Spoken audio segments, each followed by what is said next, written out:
Press subscribe button and bell icon to get latest dictations and legal phrases regarding steno. Hello guys, today I am going to deliver a speech of Kailash magazine, transcription number 399 of 800 words. So let's start. About 11 honorable members have taken part in the debate and have given valuable suggestions on the electoral reforms. The bill that is before the House is only on one point, that is, countermanding of elections should not be there if an independent candidate dies. But taking this opportunity, almost all the members have expressed their views on the need for electoral reforms at any early date. As far as this bill is concerned, I don't think there will be any objection from any member. Even the honorable member who moved this statutory resolution said that if the government assures that it is going to bring in a comprehensive electoral reforms bill as early as possible, he has no objection to this. This ordinance had to be issued because of the experience in Parliament and Assembly elections in various states. Particularly in the state of Punjab, during the last Punjab elections, a number of candidates, particularly independent candidates, were killed, and that has made the government think seriously what it should do. Elections in 13 parliamentary constituencies, including the ones in Punjab, were countermanded. Elections in 22 assembly constituencies in the whole country, including 9 in Punjab, had to be countermanded.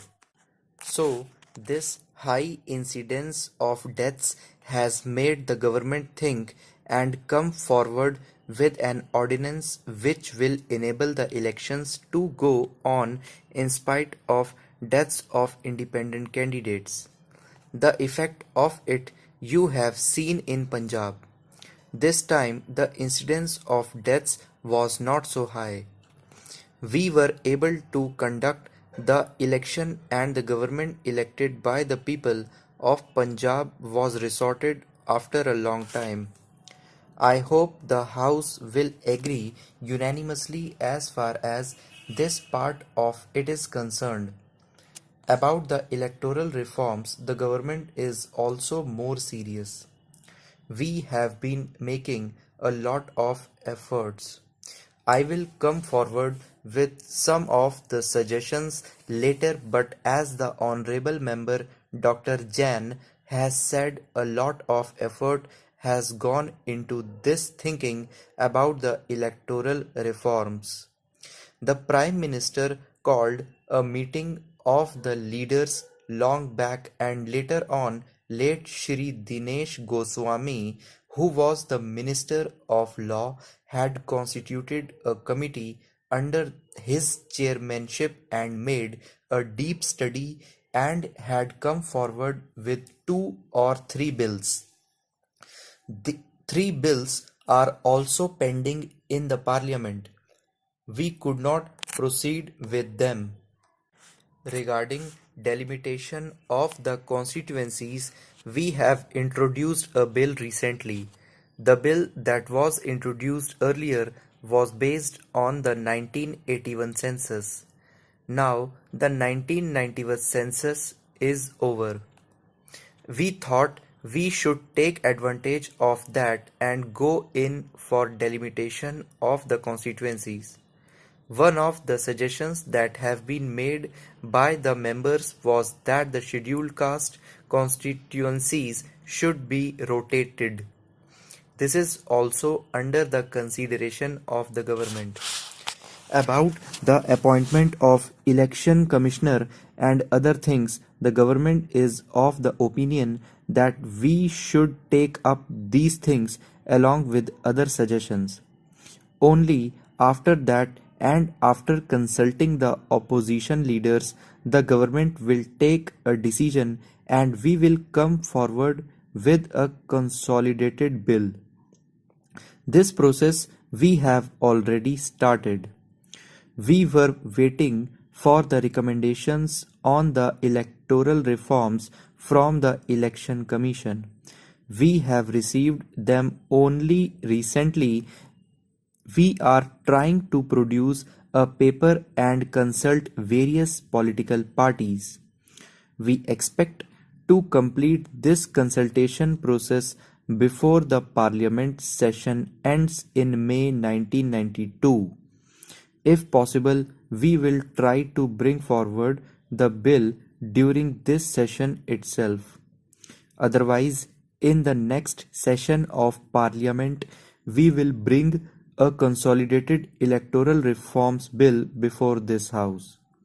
Shri Dinesh Goswami's suggestions have been taken into consideration. The committee headed by him has done a good job. That is why he had introduced 4 bills. The most important of them is the multi-purpose photo identity cards. Non-serious candidates have to be avoided. How to avoid booth capturing? All these points are engaging the attention of the government. In the recent elections, we have seen that there was a need not only for the security of the independent candidates but also for the security of political party candidates. A number of candidates have filed their nominations. I have seen in one constituency that there were about 20 independent candidates. Accompanying 20 independent candidates were security personnel totaling 80 at the rate of 1 sub-inspector, 1 head constable and 2 constables. 20 candidates and 80 police personnel accompanying them looked like an army marching. What kind of an impression it will create on the voter? We should seriously think of avoiding these independent candidates. That is a very important point. We have many suggestions to this effect. Some honorable members have suggested that the deposit money may be raised. Raising the deposit money alone will not solve the problem. They also suggested that there must be 10 elected proposers for every non-serious independent candidate. Stop. तो guys ये मैंने 840 words मैंने आपको बोले हैं और ये almost 105 की स्पीड है, 105 की. सो आई होप आप सबने लिख ली होगी, वॉइस एकदम क्लियर होगी, मैं होप करता हूँ. Thank you.